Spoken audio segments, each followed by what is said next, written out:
5, 4, 3, 2, 1.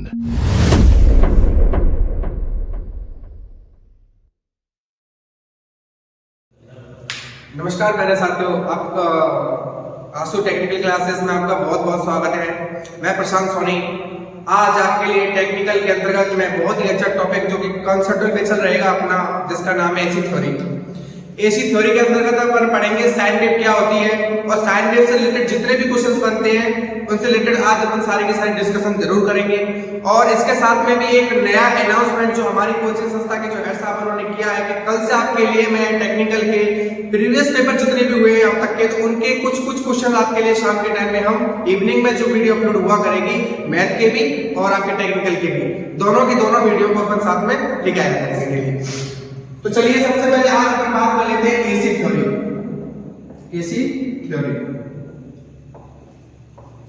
AC theory के अंतर्गत सबसे पहले अपन बात कर लेते हैं। आपको पता होगा एसी करंट क्या होती है।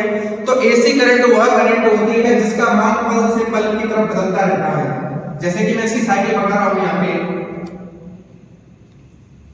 जैसे कि मैंने इसकी ये साइकिल बनाई, तो यहाँ पे तो मैं इसका अधिकतम मान लेके चलता हूँ, और ये मैंने ऊपर ये जो बेस लाइन है इसकी, ये जो आप देख पा रहे होंगे मेरे सामने, ये जो इसकी बेस लाइन जा रही है, बेस लाइन से ऊपर की जो साइकिल होती है वो पॉजिटिव साइकिल होती है, और बेस लाइन से नीचे की जो साइकिल होती है दोस्तों वो आपकी माइनस यानी कि नेगेटिव साइकिल होती है। सबसे पहली बात।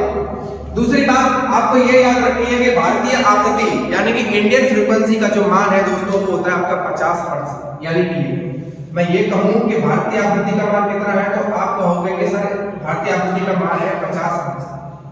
ठीक है, आवृत्ति होती क्या है, तो आपको पता होगा कि 1 सेकंड में पूर्ण किए गए चक्रों की संख्या को आवृत्ति कहते हैं। आई रिपीट अगेन, 1 सेकंड में पूर्ण किए गए चक्रों की संख्या को आवृत्ति कहते हैं। यानी कि ये तो मैंने सिंपली एक साइकिल बनाई है, जबकि 1 सेकंड के अंदर ऐसी 50 साइकिलें रिपीटेड हो जाती है।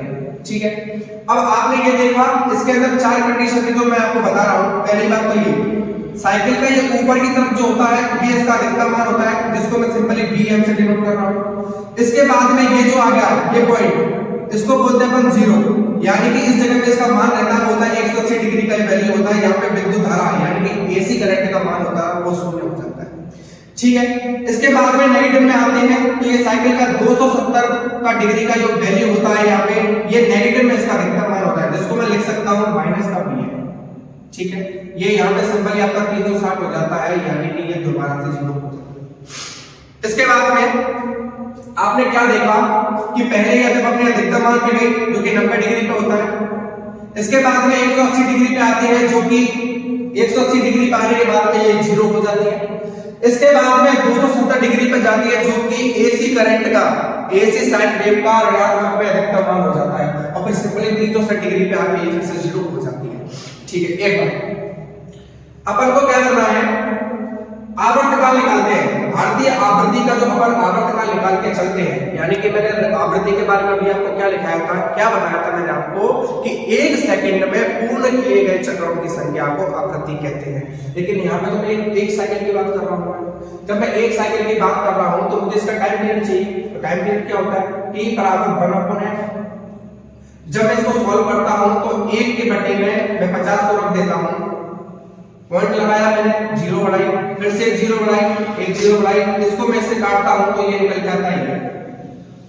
आवर्तकाल क्या होता है, एक चक्र को पूर्ण करने में लगा समय, यानी कि एक चक्र है, ये साइकिल यहां से स्टार्ट हुई, ये पूरी ऐसे करके गई, तो एक साइकिल को, एक चक्र को पूर्ण करने में जो समय लगता है उसको कहा जाता है आवर्तकाल।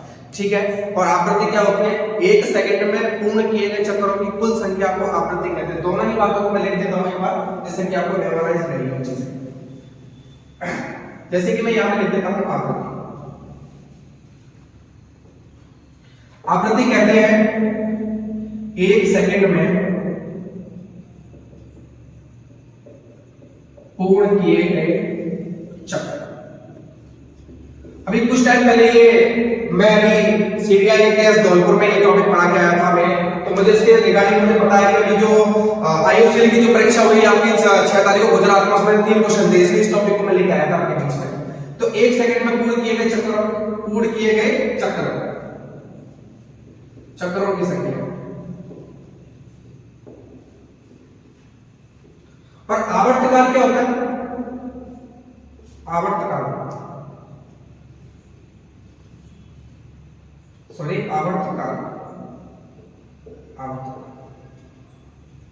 आवर्तकाल कहते हैं एक चक्र को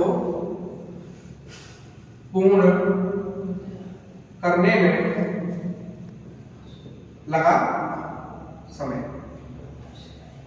चाहे कोई सा भी टीचर हो, मैक्सिमम टीचर क्या करते हैं, केवल इनके बारे में बता देते हैं, लेकिन दोस्तों इनका बहुत बड़ा महत्व है। अपन जब एसी थ्योरी के अंतर्गत जब करंट वोल्टेज ये सारी चीजें पढ़ते हैं, उनके अंतर्गत बहुत बड़ा महत्व है। तो मैं जब मुझे इसका आवर्तकाल निकालना है, तो मैंने एक चक्र का भी क्या निकाला था दोस्तों, आपने पढ़ा होगा शायद अभी जो मैंने बताया था 1/50। ये निकला कैसे? आवर्तकाल का सूत्र होता है T बराबर 1/f, और f का जो वैल्यू है मैंने आपको बताया था 50। इसको सॉल्व करने में आता है 0.02।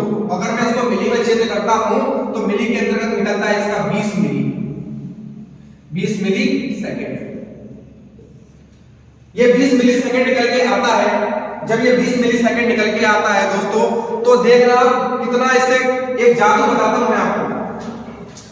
जब ये 20 मिली सेकंड निकल के आया और आपने देखा ये साइकिल जो पूरी की पूरी 4 स्टेप में पूरी हो रही है। कैसे? पहले ये अधिकतम मान पे पहुंची, फिर ये अपने 180 डिग्री पे 0 पे आई, और फिर से ये 270 पे आई, और फिर ये 360 पे आई।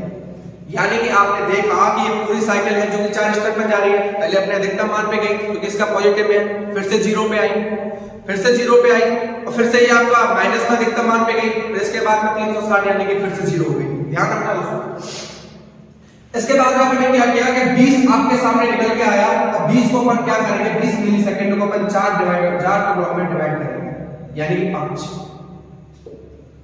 20 को अपन 4 से डिवाइड करेंगे। मैंने 4 से क्यों किया, तो मैं आपको बता देता हूं कि देखना, 1 पॉइंट यानी कि अधिकतम मान पे गई, फिर से 0 हो गई, फिर से ये अधिकतम मान पे गई अपने ऋणात्मक में, और फिर से 0 हो गई, यानी कि 4 स्टेप बन रहे हैं, इसलिए मैंने इसका 4 से भाग दिया।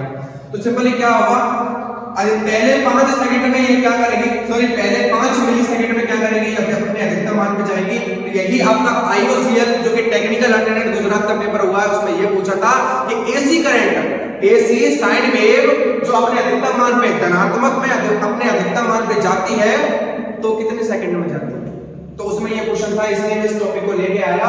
तो दोस्तों आपके सामने आपको बताया कि 5 मिली सेकंड यानी कि अपने अधिकतम मान पे पहुंची कितने में, 5 में, फिर से 0 हो गई कितने में, 5 में, फिर से 0 हो गई है 5 में, और फिर से 0 हो गई है 5 में। कैसे? 5 का मतलब क्या है, 4 टुकड़ों में मैंने डिवाइड किया। पहले 5 में ये क्या करी होगी, अधिकतम मान पे गई होगी, फिर से 5 पे ये क्या हुई होगी, 5 पे 0 हुई होगी, और फिर से 5 पे गई होगी 270 पे, यानी कि 360।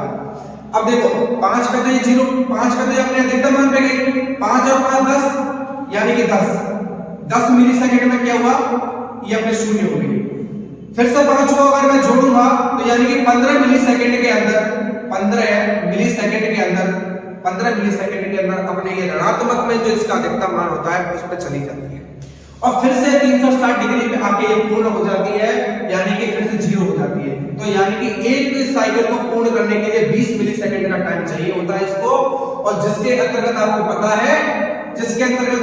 है कि ये 4 साइकिलों में डिवाइड होती है। 4 इसके स्टेप होते हैं। पहले अधिकतम मान पे जाएगी, फिर 0 होगी, फिर ऋणात्मक में अपने अधिकतम मान पे जाएगी, और फिर से 360 डिग्री के कोण पे ये जाती है, यानी कि 0 हो जाती है।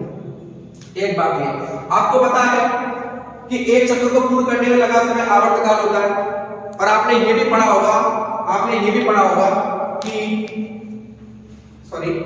आपने ये देखा, मैं क्वेश्चन जो कि बहुत ज्यादा इंपॉर्टेंट क्वेश्चन है जिसका आपको स्क्रीनशॉट लेके रखना है, क्योंकि कल मैं आपको वो प्रीवियस पेपर वाले पेपर जो कराने वाला हूं, जो अभी रिसेंटली चल रहे हैं या हो चुके हैं, वो सारे के सारे क्वेश्चन जब मैं आपको कराऊंगा, जब आपको याद आएगी कि सर आपने जो टॉपिक पढ़ाया रियल में बहुत गजब का टॉपिक है।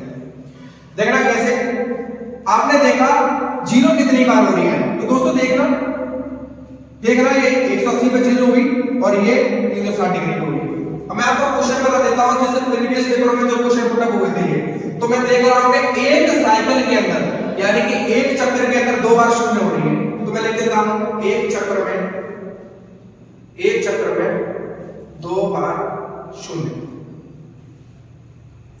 एक चक्कर में तो दोस्तों 2 बार शून्य हो रही है, लेकिन मैंने आपको आवर्ती में क्या लिखा है, 1 सेकंड में पूर्ण किए गए चक्करों की संख्या, 1 सेकंड में पूर्ण किए गए चक्करों की संख्या, ऐसे 50 चक्कर लगा दिए 1 सेकंड में।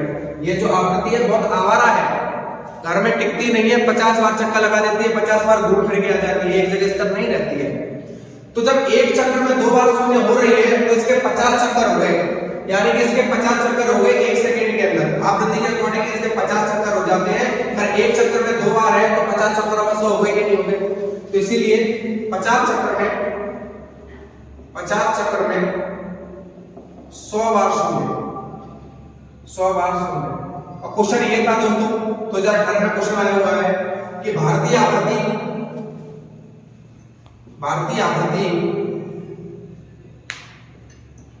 1 सेकंड में कितने बार शून्य होती है। अब मैंने एक चक्कर नहीं पूछा, एक चक्कर के अंदर आपने देखा कि 2 बार हो रही है। अब मैंने इस बार पूछ लिया भारतीय आवृत्ति कितनी है, 50 हर्ट्ज, यानी कि 50 चक्कर। आवृत्ति का मतलब क्या है, रिपीटेशन। एक चक्र है जैसे 50 चक्कर यानी कि रिपीटेशन, 50 चक्कर हो गए इसके। भारतीय आवृत्ति 1 सेकंड में कितने बार शून्य होती है, जब एक ही चक्र में 2 बार हो रही है तो 50 चक्करों में जो 200 बार होगी कि नहीं होगी। तो उसने ऑप्शन किस तरीके से दिए थे, पहला ऑप्शन तो इसने पकड़ा था 2, और दूसरे में पकड़ा था इसने 50, तीसरे में 100, और इसमें डी में लिया था इसने 200। तो मैक्सिमम लड़के तो इसको करके आए, क्योंकि उन्होंने देखा कि भारतीय आवृत्ति आगे तो क्वेश्चन पढ़ने का कोई मतलब ही नहीं निकलता, क्योंकि मैक्सिमम लड़कों से यही पे गलती होती है कि क्वेश्चन को पूरा नहीं पढ़ते, और क्वेश्चन को पूरा नहीं पढ़ेंगे तो क्या समझ पाएंगे अपन। ये तो होता है घर पे के आके तो अपन बोल देते हैं कि पापा मेरे तो 100 में से 90 सही हो रहे हैं, रिजल्ट आता जब पता लगती है कि 90 तो आई नहीं, 10 ही रह गए अपने। तो इसलिए अपन को यही गलती नहीं करनी, क्वेश्चन को पहले अपने को पूरा पढ़ना है कि भारतीय आवृत्ति 1 सेकंड में कितने बार शून्य होती है। तो आपको लिखना है कि सर सिंपली 100 बार शून्य होती है। जैसा कि मैंने आपको निकाल के दिखाया था कि एक चक्कर के अंदर 2 बार तो ये शून्य होती है, और 100 अगर मैं पूरी आवृत्ति की बात कर लेता हूँ, एक चक्र में 2 बार शून्य हो रही है, और आवृत्ति में बात कर लेता हूँ मैं कि 1 सेकंड में पूर्ण किए गए चक्करों की संख्या, और आवृत्ति का मतलब होता है 50 हर्ट्ज है, तो एक चक्कर में 2 बार तो 50 चक्करों में 100 बार हो गए कि नहीं हो गए। तो यही कंडीशन होती है जो कि आपको याद रखनी है। और अधिकतम मान कितने बन रहे हैं, एक चक्कर के अंदर 2 अधिकतम मान बन रहे हैं। कौन से, ये 50, ये एक तो ये बन रहा है पॉजिटिव वाला, और ये नेगेटिव वाला बन रहा है। जब एक चक्कर में 2 अधिकतम मान, एक चक्कर में 2 अधिकतम मान को मैं BM से डिनोट कर देता हूं। एक चक्कर में 2 अधिकतम मान, एक तो इसका पॉजिटिव का बनेगा और एक इसका बनेगा नेगेटिव का, ठीक है। तब एक चक्कर में 2 बार हो रहे हैं तो वो 50 चक्करों की, यानी कि भारतीय आवृत्ति की मैं बात कर लेता हूं, तो भारतीय आवृत्ति के अंदर आपको पता है कि 50 चक्कर पूरे होते हैं, और 50 चक्करों में ये निकल जाएगी 50 × 2, 50 × 2 यानी कि 100। कल जब मैं इसके क्वेश्चन लेके आऊंगा, जब आपको रियल होगा कि सर ये रियल में बहुत अच्छा टॉपिक है, और कल जैसा हो सकता है कि अपन जितने भी टेक्निकल के एग्जाम जो अभी चल रहे हैं या हो चुके हैं, यानी कि IOCL का हो गया, लोको पायलट का हो गया, बिजली बोर्ड के हो गए, UPPCL, DRDO, सारे के सारे पेपर के अपन क्वेश्चन सेट करेंगे ऐसे। हाँ, बीच बीच में ये होगा कि जैसे कि प्रतिरोध का एक सबसे ज्यादा कॉमन टॉपिक रहता है जिसमें लड़कों को दिक्कत आती है, जैसे कि प्रतिरोधों को खींचना, मोड़ना, वृत्त बना देना, ऐसे क्वेश्चन में खासकर लोगों को दिक्कत रहती है। तो इसी का सॉल्यूशन हम डेली शाम को आपके समक्ष लेके आते हैं। नमस्कार, वीडियो अच्छी लगे तो लाइक एंड शेयर करना ना भूलें, ज्यादा नहीं तो डिसलाइक तो कर ही दें, जिससे हमको पता लगे कि हम गलती कहाँ कर रहे हैं। और डिसलाइक करने के बाद में कम से कम कमेंट में लिख तो देना कि ये गलती हो रही है, तो उस गलती को हम सुधारने की कोशिश करेंगे। ठीक है, आज के लिए इतना ही। बेस्ट ऑफ लक, जय हिंद।